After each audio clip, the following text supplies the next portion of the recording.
হ্যাঁ, এখন আমাদের যা আবহাওয়ার পরিস্থিতি তাতে উত্তরবঙ্গে আবহাওয়ার ক্রমশ উন্নতি হবে এবং আগামী কয়েকদিনে ক্রমশ বৃষ্টিপাত কমবে।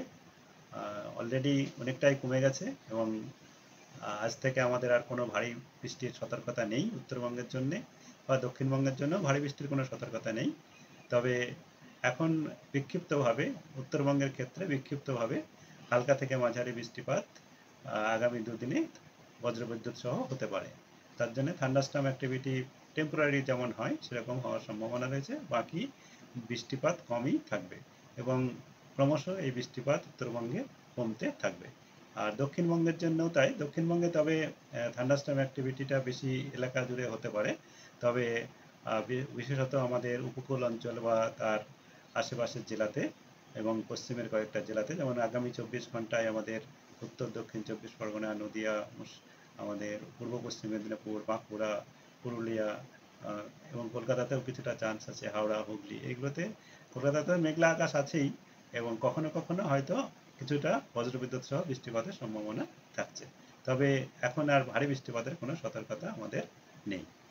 আর কলকাতা তার পার্শ্ববর্তী অঞ্চলের জন্যে যেটা পূর্বাভাস, তাতে আগামী 24 ঘন্টাতে প্রধানত সাধারণত মেঘলা আকাশেই থাকবে আর টেম্পোরারিলি কম সময়ের জন্যে হালকা থেকে মাঝারি বৃষ্টিপাত বজ্রবিদ্যুৎ সহ হতে পারে। এই হচ্ছে আমাদের এখনকার পূর্বাভাস। আর আপনারা যেটা জিজ্ঞাসা করছিলেন যে বৃষ্টিপাতের পরিমাণ, উত্তরবঙ্গে বৃষ্টিপাতের পরিমাণ আমাদের যেটা এক্সট্রিমলি হেভি, এটা যে খুব যে অস্বাভাবিক তা নয়। এমনিতে এক্সট্রিমলি হেভি অবশ্যই এক্সট্রিম ওয়েদার ইভেন্ট, তার জন্য আমরা অনেক আগে থেকেই আপনারা জানেন যে লাল সতর্কতা দিয়েছিলাম এবং তার সঙ্গে অ্যাডভাইজারি, যেমন আমাদের ভূমিধস থেকে শুরু করে মাটির বাড়ির ক্ষতি, রাস্তাঘাটের ক্ষতি, ট্রাফিকের ইয়ে সমস্ত কিছু দিয়ে অ্যাডভাইজারি এবং লাল সতর্কতা দেওয়া হয়েছিল অনেক আগে থেকেই।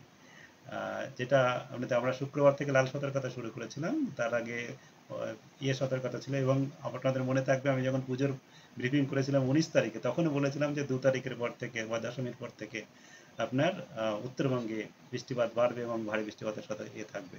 তখন থেকেই মোটামুটি একটা বলা ছিল। তারপরে ক্রমশ দিন যত এগিয়েছে ততই আমরা আপনার বৃষ্টিপাতের সতর্কতা বাড়ানো হয়েছে এবং সেটা সবাই জানে। তবে এই উত্তরবঙ্গে বৃষ্টিপাতের যেটা হাইয়েস্ট, যেটা 370 আমাদের পেয়েছি আমরা, এরকম এই বছরেও আপনি 362 যেমন আমাদের 13ই আগস্টেই ছিল এবং সেদিনও অনেক জায়গাতেই হয়েছিল। এবার হচ্ছে যেটা ইম্প্যাক্ট হয় সেটা কোথায় হচ্ছে, কখন হচ্ছে, বা অন্যান্য পারিপার্শ্বিক অবস্থার উপরে ডিপেন্ড করে, সেই মতো হয়। আর যেমন এই আমি বললাম এবছরে যেমন 13ই আগস্ট, তেমনি আরও দু একটা ডেটে যদি আমরা দেখি, সেখানেও দেখবেন আপনার 300-র উপরে বৃষ্টিপাত এখানে দু একটা স্টেশনে মাঝে প্রত্যেকটা মনসুন সিজন এতে পাওয়া যায়। ইভেন আমাদের 400-র উপরেও রেকর্ড আছে। যেমন আমি এই মুহূর্তে মনে করতে পারি গাজলডাবাতে আপনার 463.4 2020-তে রেকর্ড আছে।